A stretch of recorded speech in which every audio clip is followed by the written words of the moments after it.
کیونکہ ہمارے معاشرے میں یہ بات بھی عام ہے کہ کچھ لوگ پروفیشنل ہوتے ہیں استخارہ کرنے والے، کہ لوگ ان کے پاس جاتے ہیں اور کہتے ہیں کہ اچھا یہ لڑکے کا نام ہے، یہ لڑکی کا نام ہے، آپ اس کے بارے میں بتائیے کہ یہ رشتہ کامیاب رہے گا یا نہیں رہے گا۔ اب آپ دیکھیے کہ تیسرے شخص کو کہاں سے پتا چل گیا، اس کے پاس کون سا سورس ہے یہ جاننے کا کہ اس نے کل کے فیوچر میں جھانک کے دیکھ لیا آج یہ رشتہ کامیاب ہوگا یا نہیں ہوگا۔ ایسی چیزیں بھی انسان کے لیے توہمات کے دروازے کھولتی ہیں اور اس کے لیے پریشانیوں کا سبب بنتی ہیں، اور ایسی چیزوں پر بھی یقین نہیں کرنا چاہیے کیونکہ اللہ کے سوا غیب کا علم کسی کو نہیں۔ اچھا، پھر بعض لوگ یہ کہتے ہیں کہ کسی اور کو کہتے ہیں کہ تم میرے لیے استخارہ کر کے دو۔ اب آپ دیکھیں استخارے کی دعا میں لکھا ہے یا اللہ اگر یہ بات میرے لیے اچھی ہے تو تو کر دے۔ اب اگر کوئی آپ کے لیے استخارہ کر رہا ہے تو وہ کیا پڑھے گا کہ میرے لیے اچھی ہے تو کر دے، یا زیادہ زیادہ یہ کہے گا یا اللہ اس کے لیے اگر اچھی ہے تو کر دے۔ اچھا، بعض لوگ استخارے کے ساتھ خواب کو لازم کر دیتے ہیں، وہ کہتے ہیں استخارہ اور خواب لازم و ملزوم چیز ہے۔ اکثر لوگوں کو کہا جاتا ہے استخارہ کر لے تو پھر وہ کہتے ہیں اتنے دن استخارہ کیا ہمیں تو کوئی خواب نہیں آیا ابھی تک ہمیں۔ بہت سے لوگ اس میں پریشان ہوتے رہتے ہیں، ہمیں نہیں سمجھ آتی، کوئی خواب نہیں آیا ابھی تک ہمیں۔ یاد رکھیے کہ قرآن اور سنت کی روشنی میں استخارے کے لیے خواب کا آنا کوئی ضروری نہیں ہے، وہ سمپلی کیا ہے، ایک دعا ہے، یا اللہ اگر یہ کام اچھا ہے تو مبارک ہو جائے، آسان ہو، نہیں اچھا تو اس کو ہٹا دے، دور کر دے مجھ سے۔ اگر آپ کی دعا قبول ہو گئی تو اس کام میں اگر بہتری ہوئی تو ہو جائے گا، اور اگر ہو گیا تو وہ مبارک ثابت ہو گیا، اور اگر بہتری نہیں تو وہ بات بن نہیں پائے گی۔ استخارہ نہ تو نکالا جاتا ہے اور نہ ہی نکلوایا جاتا ہے، استخارہ تو کیا جاتا ہے۔ اور استخارے کا مطلب کیا ہوتا ہے؟ خیر کی دعا مانگنا۔ ہمارے ہاں اس کا کانسیپٹ کیا ہے کہ ہم یہ سمجھتے ہیں کہ شاید استخارہ غیب کا علم جاننے کا نام ہے، اس کو ہم نے ایک طرح کی فال بنا لیا ہے، جبکہ فال لینا بھی اسلام میں پسندیدہ نہیں ہے، کیونکہ غیب کا علم تو اللہ کے سوا کسی اور کو ہے ہی نہیں۔ کل کیا ہونے والا ہے یہ کسی کو نہیں پتا۔ کوئی شخص بھی جو یہ غیب دانی کا دعویٰ کرے یا اس قسم کی کوئی بھی باتیں کرے وہ ہمارے دین میں پسندیدہ نہیں، اسی لیے ہمیں کسی نجومی کے پاس جانے سے منع کیا ہے، ہاتھ دکھانے سے منع کیا ہے، چھپی باتیں معلوم کرانے سے اور ذائچے بنوانے سے منع کیا گیا ہے، کیونکہ یہ ساری چیزیں انسان کے لیے نقصان دہ ہوتی، انسان توہمات کا شکار ہو جاتا ہے، انسان کوئی ڈیسیژن نہیں لے پاتا۔ اسی لیے ہمارے دین میں ایسی کوئی چیز نہیں کہ کالی بلی آگے نظر آ گئی راستے میں تو یہ منحوس ہے، یا کوا بول پڑا تو کوئی آ جائے گا، یا جوتی الٹ گئی تو کچھ ہو جائے گا۔ یہ چھوٹی چھوٹی چیزیں جو ہمارے معاشرے میں ہر کلچر میں کچھ نہ کچھ ایسی باتیں عام ہوتی ہیں کہ صبح سویرے اگر فلاں شخص سے ملاقات ہو گئی تو یہ میرے لیے اچھا نہیں۔ ہمارے دین میں کیا ہے کہ ہر خیر اور شر کا مالک اللہ ہے، کوئی کسی کو نقصان نہیں دے سکتا جب تک اللہ نہ چاہے، کوئی کسی کو فائدہ نہیں پہنچا سکتا جب تک کہ اللہ نہ چاہے۔ اس لیے ایک مومن جو ہوتا ہے وہ لوکانیات پہ، یعنی کاش یہ ہوتا، کاش وہ ہوتا، وہ اس پر اعتماد نہیں کرتا، اور نہ اس کی زندگی میں کاش ہوتا ہے، اور بہت زیادہ کاش کہنے سے بھی منع کیا گیا ہے کیونکہ یہ شیطان کا دروازہ کھول دیتا ہے، یعنی شیطان کو انسان کے دل میں وسوسے ڈالنے کا موقع مل جاتا ہے، انسان کے دلوں میں حسرتیں پیدا کرتا ہے۔ اب بعض اوقات ایسا ہوتا ہے نا کہ کوئی عزیز رشتہ دار گھر سے نکلتا ہے، اچانک کوئی ایکسیڈنٹ ہو جاتا ہے تو عموماً لوگ کہتے ہیں کاش آج وہ جاتا ہی نہ، کاش وہ آج ایسا نہ کرتا تو ایسا نہ ہوتا۔ تو بات یہ ہے کہ کاش کی وجہ سے کوئی چیز ٹلتی نہیں، تقدیر کے اوپر ایمان ضروری ہے، اور تقدیر پر ایمان لانے والا مطمئن ہو جاتا ہے، پرسکون ہو جاتا ہے، خوش رہتا ہے، کیونکہ اگر ہم تقدیر پر ایمان نہیں بھی رکھتے تو بھی آپ دیکھیں کہ اللہ کے فیصلوں کو ہم ٹال نہیں سکتے، ہم اس میں تبدیلی نہیں کر سکتے۔ اس لیے استخارہ غیب جاننے کا ذریعہ نہیں ہوتا۔ اس کا مسنون طریقہ کیا ہے؟ استخارہ کس طرح کرنا چاہیے؟ استخارہ زندگی میں جب بھی انسان کو کوئی اہم کام پیش آئے، کوئی اہم معاملہ سامنے آئے، تو اس موقع پر انسان کو 2 نفل پڑھ کر دعا مانگنی چاہیے۔ 2 نفل اس بات کے، اور وہ مسنون دعا کیا ہے؟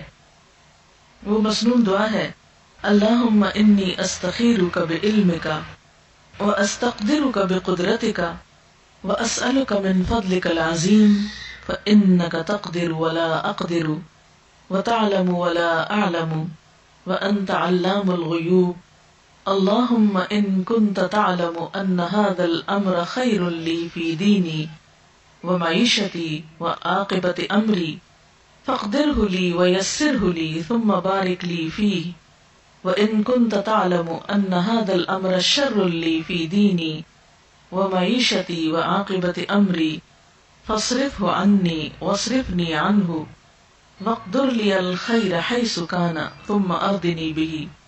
یہ ہے مسنون دعا. اس کے بارے میں حدیث پاک میں آتا ہے، حضرت جابر رضی اللہ تعالی عنہ کا بیان ہے کہ نبی صلی اللہ علیہ وسلم جس طرح ہمیں قرآن پڑھایا کرتے تھے اسی طرح ہر کام میں استخارہ کرنے کی بھی تعلیم دیتے تھے. فرماتے جب تم میں سے کوئی کسی اہم معاملے میں فکر مند ہو تو 2 رکعت نفل پڑھے اور پھر یہ دعا پڑھے. یعنی آپ صلی اللہ علیہ وسلم جیسے قرآن پاک کی کوئی سورت سکھاتے تھے ایسے ہی یہ دعا سکھاتے تھے اپنے صحابہ کو.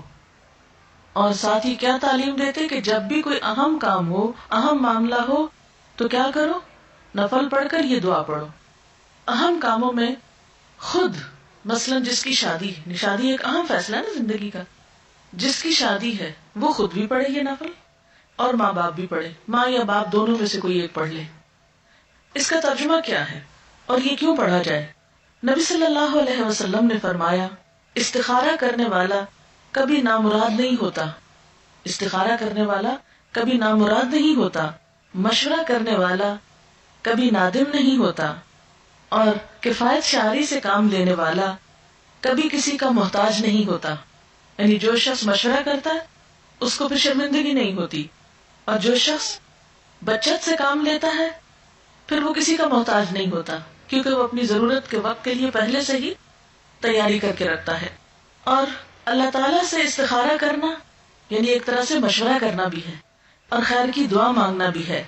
یہ انسان کے لیے ایک سعادت کی بات ہے کہ وہ کسی اہم معاملے میں اپنے رب سے مشورہ کر رہا ہے اور پھر اس کے فیصلے پر راضی ہے.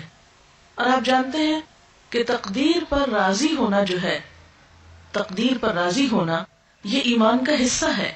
جب ہم استخارہ کرتے ہیں اور اس کی دعا پڑھتے ہیں تو اس کا مطلب کیا ہے؟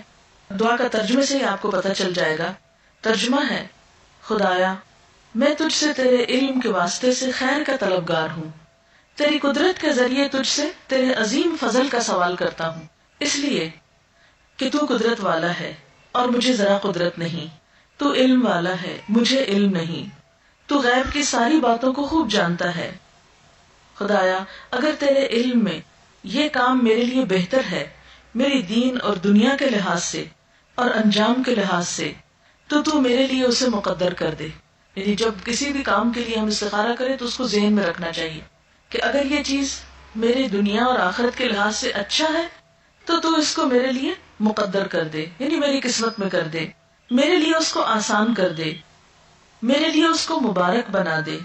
اور اگر تیرے علم میں یہ کام میرے لیے برا ہے میرے دین اور دنیا کے لحاظ سے اور انجام کے لحاظ سے تو اس کام کو مجھ سے دور رکھ اور مجھے اس سے بچا کے رکھ اور میرے لیے خیر اور بھلائی مقدر کر دے، جہاں کہیں بھی ہو پھر مجھے اس پہ راضی بھی کر دے. کتنی خوبصورت دعا ہے. یہ ہے دراصل استخارہ کہ اللہ اگر تو یہ چیز میرے حق میں اچھی ہے تو اس کو آسان کر کے مبارک کر دے، اور اگر اچھی نہیں تو اسے ہٹا دے مجھ سے اور مجھے اس سے ہٹا دے. اب آپ سوچئے کہ اس استخارے کی دعا کا نتیجہ کیا ہونا چاہیے؟ یہی نا کہ یا تو کام ہو جائے یا پھر نہ ہو. اگر ہو جائے تو پہلے سے ہی ہم نے دعا مانگ لی کہ اللہ اب یہ ہمارے لیے بہت اچھا ثابت ہو، اور اگر نہیں ہوتا تو بھی ہمیں اس پہ راضی ہو جانا چاہیے، تسلی ہونی چاہیے کہ اللہ کو منظور نہیں اور اس میں ضرور ہمارے لیے کوئی بہتری ہے کہ اس کام کے ہونے کا سبب نہیں بنا.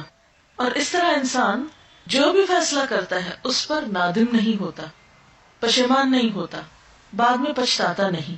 اگر کام کرنے کے بعد انسان سمجھتا ہے کہ بہت اچھا رہا، سب ٹھیک ہو گیا اور اچھا رہا، تو بھی کیا سمجھتا ہے کہ یہ میرے رب نے مجھے عطا کیا ہے، اس کو کوئی تکبر نہیں آتا اس پر.